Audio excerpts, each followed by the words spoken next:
सुप्रभातम। आज के दिन की मंगल कामना करते हुए हम लोग आज चर्चा करने वाले हैं मानवीकरण अलंकार की। अर्थालंकार के जिन मुख्य भेदों को पढ़ना है उसको विगत कई दिनों से हम लोग पढ़ते आ रहे हैं, समझते आ रहे हैं, और आज हम लोग जानेंगे मानवीकरण अलंकार। और इसके साथ पाठ्यक्रम में जो भेद आपको पढ़ने हैं वो समाप्त हो जाएंगे। इसके बाद केवल अभ्यास कार्य बाकी रहेगा और उसको हम लोग समय के साथ करते रहेंगे। आइए जरा देखें कि ये मानवीकरण अलंकार है क्या। तो मानवीकरण अलंकार की परिभाषा करती है जहां जड़ पदार्थों या अत्यंत सूक्ष्म जीवों पर मानवीय भावनाओं का आरोप किया जाता है, वहीं पर होता है मानवीकरण अलंकार।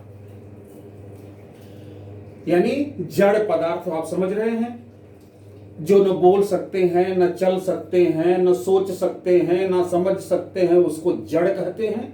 तो उस जड़ पदार्थ पर मानवीय भावनाओं का आरोप का अर्थ क्या होता है कि जो मनुष्य क्रियाएं करता है, अर्थात सोचना, बोलना, चलना, रोना, गाना, हंसना इत्यादि जो क्रियाएं मनुष्य करता है, अगर उन्हीं क्रियाओं को जड़ पदार्थ करते हुए नजर आए जिन काव्य की पंक्तियों में, तो आपको समझना चाहिए कि उस काव्य पंक्ति में मानवीकरण अलंकार है। कैसे? जैसे कि दिवसावसान का समय मेघमय आसमान से उतर रही है, वह संध्या सुंदरी परी सी धीरे धीरे धीरे। ध्यान दीजिए तो बात समझ में आए। यहां संध्या को सुंदर परी के समान दिखाया जा रहा है।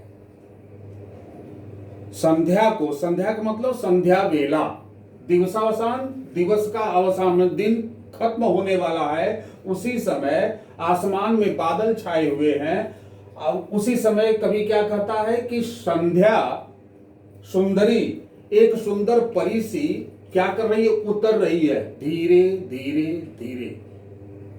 अर्थात इसमें मानवीकरण अलंकार है।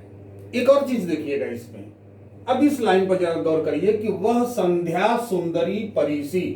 तो कहिएगा कि सर इसमें सी नामक वाचक शब्द है, तो उस सूरत में क्या हम इसे उपमा अलंकार कहेंगे? तो उत्तर होगा कि निश्चित रूप से इस पंक्ति में वह संध्या सुंदरी परी सी में उपमा अलंकार है। ठीक उसी प्रकार से धीरे धीरे धीरे में पुनरुक्ति प्रकाश अलंकार है। यानी मानवीकरण अलंकार के उदाहरण आएंगे तो उस मानवीकरण के अलंकार में अन्य भेद भी हो सकते हैं, बल्कि यूं कहें कि होते हैं। तो वहां आपको, लेकिन आपको मुख्य बात क्या देखना है? मुख्य बात ये देखना है कि संध्या एक समय है और उसको परी के समान मानकर उतरते हुए दिखाया जा रहा है। अर्थात ये काम तो मनुष्य का होता है, लेकिन मनुष्य के द्वारा किए गए कार्य को संध्या सुंदरी के ऊपर आरोपित कर दिया गया है और इसीलिए इसमें मानवीकरण अलंकार है। दूसरा उदाहरण देखिए, उषा सुनहरे तीर बरसती जय लक्ष्मी सी उदित हुई। आपको उपमा अलंकार में भी ये उदाहरण देखने को मिला होगा और मानवीकरण में भी ये उदाहरण आपके सामने है। क्यों है कि उषा, यह भी क्या है? एक समय, एक बेला है, उसको लक्ष्मी के समान उदय होते हुए दिखाया जा रहा है। अर्थात मानवीय भावनाओं का आरोप होने के कारण इसमें मानवीकरण अलंकार भी है और उपमा अलंकार भी है। तीसरा देखिए आप, इसमें क्या है कि मेघ आए बड़े बनठन के संवर के, यानी बादल को सज संवर करके आते हुए दिखाया जा रहा है, जबकि सजने संवरने का काम कौन करता है? मनुष्य करता है। यहां बादल को सज संवर करके, खूब बन ठन के माने खूब सज संवर करके आने की बात कवि कह रहा है इस पंक्ति में, इसलिए इसमें भी मानवीकरण अलंकार है। यहां देखिए कि है वसुंधरा बिखेर देती मोती सबके सोने पर, और रवि बटोर लेता है उसको सदा सवेरा होने पर। रात का समय होता है तो धरती पर जितने भी पेड़ पौधे हैं खास करके उनके पत्तियों के फुनगी पर जब सुबह उठ के हम लोग देखते हैं तो क्या होती है, ओस की बूंद होती है। और ओस की बूंद जब उधर सूरज सूर्योदय होता है उस पर किरण पड़ती है तो मोती के समान चमकती है।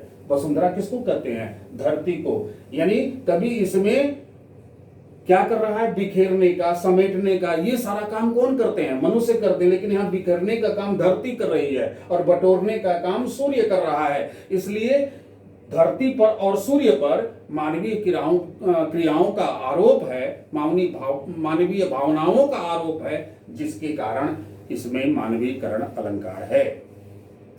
इस तरह से और भी जब उदाहरण आएंगे उसमें आपको यही देखना ये है कि अगर जो काम मनुष्य करता है वही काम अगर जड़ पदार्थ करते हुए जिस काव्य पंक्ति में आपको दिखाई दें, आपको समझना चाहिए कि उसमें मानवीकरण अलंकार है। बहुत आसान है और बहुत आसानी से आप दी गई पंक्तियों में से मानवीकरण को छांट भी लेंगे।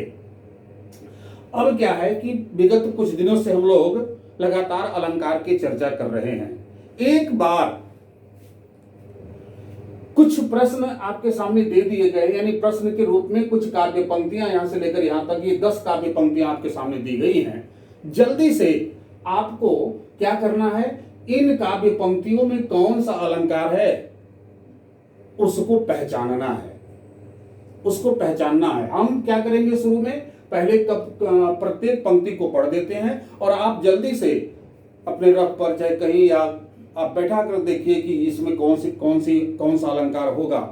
और इसके बाद जब हम उत्तर मिलाएंगे तो आप मिलान कर लीजिएगा, जो आप उत्तर आपके मस्तिष्क में बैठा हुआ है वही उत्तर सही है या उसमें गलत है तो कहां हमसे गलती हुई है उसको हम लोग देखेंगे। पहली काव्य पंक्ति क्या है, हंसा केली करान, इसमें कौन सा अलंकार है, सोच के रखिएगा। मान सरोवर सुभर जल, इसमें कौन सा अलंकार है।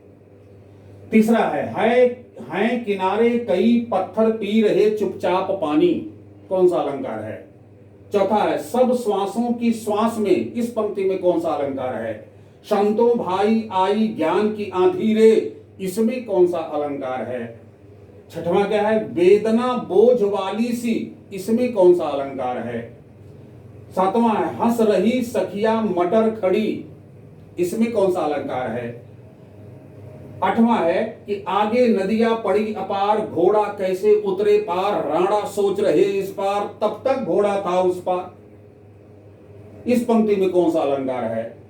नवा है काली घटा का घमंड घटा नभ तारक मंडल वृंद खिले, इसमें कौन सा अलंकार है।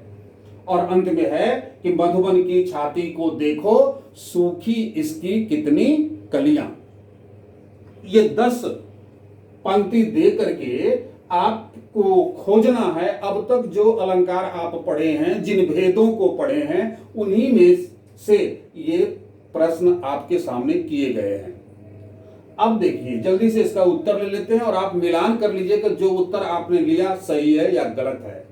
इस पहली वाली पंक्ति में अनुप्रास अलंकार है। क्यों है, क वर्ण की आवृत्ति होती है, केली कराही में क वर्ण की आवृत्ति होने के कारण इसमें अनुप्रास अलंकार है।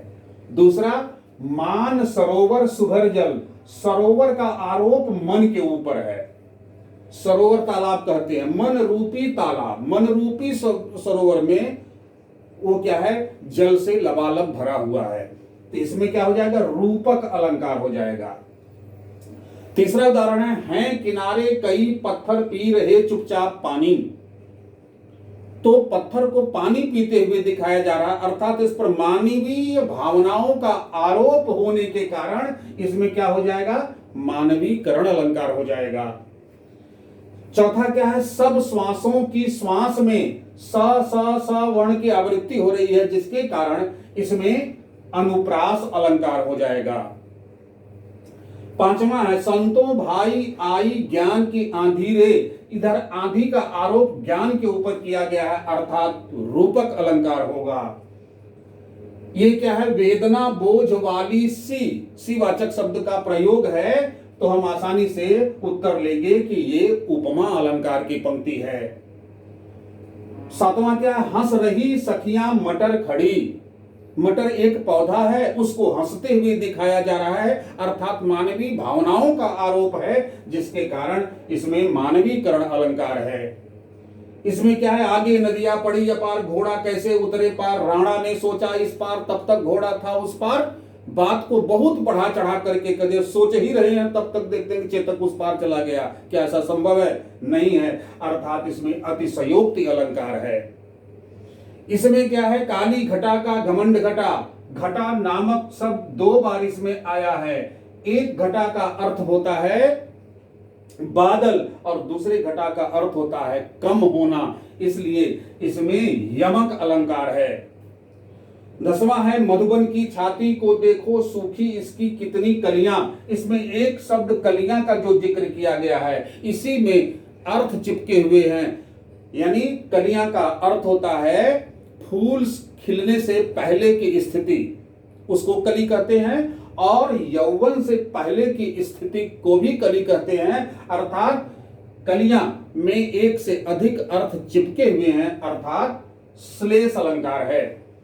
इसी प्रकार से आपके समक्ष प्रश्न आएंगे और मुझे पूरी उम्मीद है कि आप बिल्कुल सटीक उत्तर देंगे और लगातार 2 मिनट, 4 मिनट, 5 मिनट, 10 मिनट केवल इतने ही समय का अभ्यास करते रहेंगे तो निश्चित रूप से आप अलंकार में धीरे धीरे समय के साथ पारंगत होते चले जाएंगे। इस प्रकार से अलंकार नामक यह पाठ यहीं पर हम समाप्त करते हैं। धन्यवाद।